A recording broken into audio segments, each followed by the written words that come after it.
begin by acknowledging the first Australians. Continuing cultures in human history. To friends and colleagues, Jodie Mackay, Jenny Macklin, my minister, and fellow combatant in the long fight for reconciliation, Michael McLeod, for your perseverance, Jeff McMullen, thank you, Uncle Bobby Young, for your presentation to us today. Uncle Bobby, there's nothing wrong with emotion. There's everything that's right to express that emotion, because it causes whitefellas to reflect on, frankly, the depth of the pain that we have inflicted. Thank you for having the courage to speak with us today. To Renee Wooten for your wonderful story. Be proud of your Indigenous heritage. It's not bad being able to say that you're a member of the oldest continuing civilization on Earth. Us Anglo-Celts can't make that claim. And when you're at the International Space Station with your fellow American, Russian and Chinese astronauts, just lean over to them and say, you know, our mob were drawing pictures of this place about 50,000 years ago, before any of your mob were ever thought of. So might bring about a bit of historical context. And thank you also, Celine Heron, for your great story and for navigating your future, supported by our good friends at the AIEF, and to all members of the Stolen Generation who are with us today across Australia. It's been my privilege to address this gathering since 2011 in Sydney on the anniversary of the apology. I join you from Brisbane today. We did this first at Government House in Sydney, then at Parliament House, both of which were just a stone's throw away from where the European occupation and settlement of Australia began 232 years ago. And so began the long saga of Indigenous dispossession. And I look so much forward to the day when all Australians, black, white, and people of all colours, can share a national day which brings us all together rather than tears us apart. I'm pleased to join you today from Mianjin, or as we whitefellas would call it, Brizzy, the land of the Turrbal and Jagera nations, whose land this has been across the millennia. And I pay my deepest respects to their elders, past, present, and still to come. 1 year ago, with great caution and with considerable reservation, I welcomed the Morrison government's move to adjust the closing the gap targets. Mr. Morrison used the word refresh. I wasn't so sure about the word refresh because it sounded too much like a marketing makeover to me. I'm a bit skeptical about marketing makeovers. Back then, however, I gave it tentative approval, but I set out 3 benchmarks by which I would judge it. 1, what would the new targets be for closing the gap? 2, what resources would be allocated to meet those targets? And 3, how will we access the data to review the success or failure against meeting those targets? In terms of what the new targets are, there is still no clarity 12 months on. We now have 16 targets with another 4 under continued negotiation. When he announced the revamp, Prime Minister Morrison said he wanted to be, and I quote him, realistic or achievable, unquote, in the targets that he set. But as has transpired, many of these seem to me fuzzy in the extreme, and I fear deliberately so.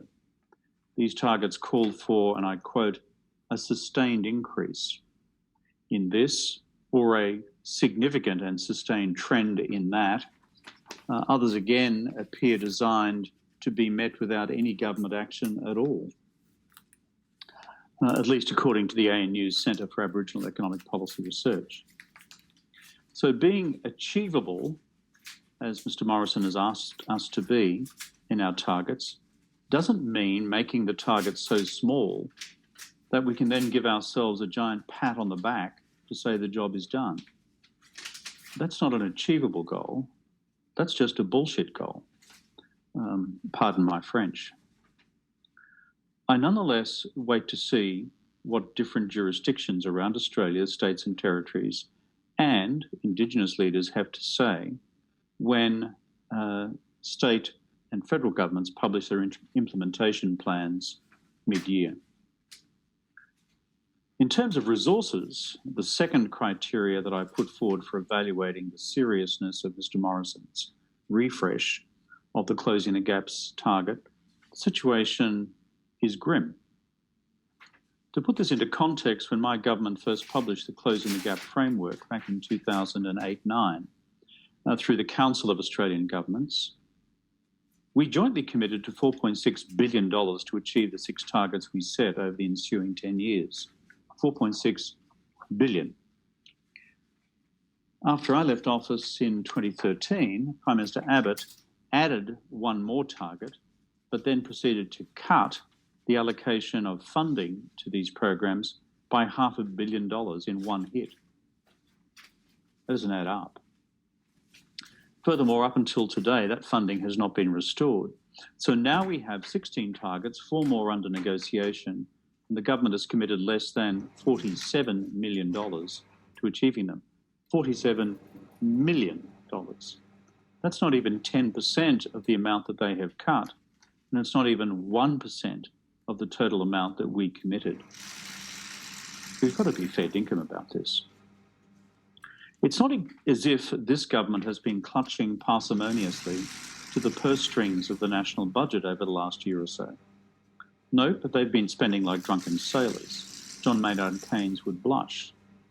Australia's net debt is on track for $1.3 trillion. Put that into context, that's 7 times what the coalition inherited from my government after the global financial crisis. The government deficit this year will be $214 billion, also 7 times the size that we left them. And yet, despite shoveling the money out the door like drunken sailors, there wasn't a single dollar spent on social housing, including Indigenous housing, in this country, despite this being a proven economic multiplier for the real economy. By contrast, during the global financial crisis and the great global recession that followed, we invested $5.6 billion to build or refurbish almost 200,000 homes for people in need. Reviving such a program could put roofs over the heads of our first Australians, and indeed all Australians, and get others out of overcrowded homes and provide good jobs for Indigenous people on the way through. Instead, we have programs like the Home Builder Program, a renovation subsidy for people on 6-figure salaries who already have $150,000 to spend on putting on a new deck. I don't discount the jobs impact of programs such as this, but is it the best use of the taxpayer's dollar? I don't think so. My third metric was this: how will we access the data to review success or failure against those targets? Some governments have shown they're pretty effective at dodging scrutiny and hiding data. On the day of the apology, we built a simple integrity measure to make sure that Closing the Gap didn't go missing. In fact, every year for the last 13 years, the Prime Minister of the day has had to stand up in Parliament to mark the anniversary of the apology and present a formal report on their government's successes and failures in closing the gap. It's called accountability. I did it, Julia Gillard did it, Tony Abbott did it, and Malcolm Turnbull did it. It's a very simple integrity measure and accountability measure. Unfortunately, Canberra today is awash with rumour that for the first time since the apology 13 years ago, it's not going to happen this year. Now, if that comes to pass, and I hope it doesn't, Prime Minister Morrison is going to dodge this modest exercise in annual accountability. There's no good reason on earth why he shouldn't present a comprehensive report on the Commonwealth Government's progress on each of these targets next week. We managed to do it throughout the global financial crisis when the world was spiralling into global recession. Mr. Morrison can surely do it during the current crisis. If he isn't prepared to face annual scrutiny like this, just as his predecessors have, both Labor and Liberal, I fear it's the beginning of a crab walk away from this most basic act of accountability to our first Australians. I do hope Minister Morrison has a change of heart over this weekend. The apology was one step in a long journey towards reconciliation, as the arc of history slowly bends towards justice. Closing the gap is another step in the long journey of reconciliation. Responding to the Uluru Statement from the heart is the next. The Uluru Statement remains at just 439 words, a most remarkable document. Its core demands are threefold: a national voice to Parliament, enshrined in the Constitution, part of a wider act of constitutional recognition of our first Australians, and a Maricata Commission to oversee truth-telling and treaty-making. On national voice, Mr. Morrison appears more focused on navigating the internal political shoals of the far right in Australia than he is on delivering effective constitutional change. He's making it plain that he is tilting towards legislating a form of national voice, but without any form of constitutional entrenchment. Now, I've been around the block a few times in political life. I've picked up a few scrapes along the way. I don't agree with Mr. Morrison's conclusion. I can tell you that without the deep change that comes with a referendum which enjoys bipartisan support, the far right of Australia will always seize every opportunity to trash a limited, legislated national voice as somehow illegitimate. If you doubt me on this, I point out the examples of the Australian Broadcasting Corporation or the Australian Human Rights Commission. Both of these institutions exist under national legislation. Both are subjected to rolling campaigns of delegitimisation, the withdrawal of funding, and threats of abolition. A voice to Parliament that lacks constitutional protection will be no more permanent than the dozens of quasi-autonomous government agencies that are created and abolished by governments every year. Friends, there's a reason why the Indigenous leaders of our country who framed the Uluru Statement chose a constitutionally entrenched national voice. They wanted to be permanent. They wanted to be above the ebb and flow of partisan politics. They wanted to be part of the established national political architecture. That's why so many Indigenous leaders are sticking by the idea of constitutional entrenchment. And for the record, I stand with them. I stand as one with our Indigenous leaders on these most fundamental questions. This legislation versus referendum debate is designed, I fear, to distract from the other great matter outlined in Uluru, a Maricata Commission leading to a treaty with our First Nations, something which our New Zealand cousins seem to have engineered back in the 1840s. To those who set out to attack, challenge, or water down the Uluru Statement, answer me this. What core Australian economic interest is diminished by formally making peace with our Indigenous Australians along the terms of the Uluru Statement? I can think of several core economic interests that might be enhanced by embracing Uluru, but can you tell me any that would be diminished by embracing Uluru? And the truth is, they can't, because there are none. Now, there was an arguable case that there were economic interests at stake in the great land rights debates of previous decades. I disagreed with the positions put by those who opposed land rights, but there were economic issues at stake.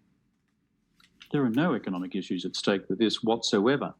So the uncomfortable truth in this debate about Uluru is not really about substance. It's all about symbols of the white identity politics of the far right. Just another battle in the seemingly endless culture wars in which any advancement, no matter how modest, is the cause of reconciliation must somehow be opposed in order to throw more raw meat to the extreme right, thereby sustaining the wider coalition of interests that makes up the fragile fabric of Australian conservative politics. So for them, unfortunately, it seems to be no to constitutional recognition, no to a constitutionally entrenched national voice, and it's a no to a treaty as well. Do they really believe any of this is a matter of deep principle? Who can tell? But I want to encourage all of us and all of our Indigenous brothers and sisters that despite this opposition, the arc of history will continue indeed to bend towards justice. Because ultimately the arguments advanced against our great cause of a fully reconciled Australia will collapse under the weight of their own absence of argument. There is so little substance lying behind each of their points of opposition. So today, as we mark this 13th anniversary of the apology, let us all be of a good courage. Let us not be discouraged. Let us not be dismayed. And let us be resolute in carving out the next great page of Australia's national story, a page about a fully reconciled Australia. I thank you.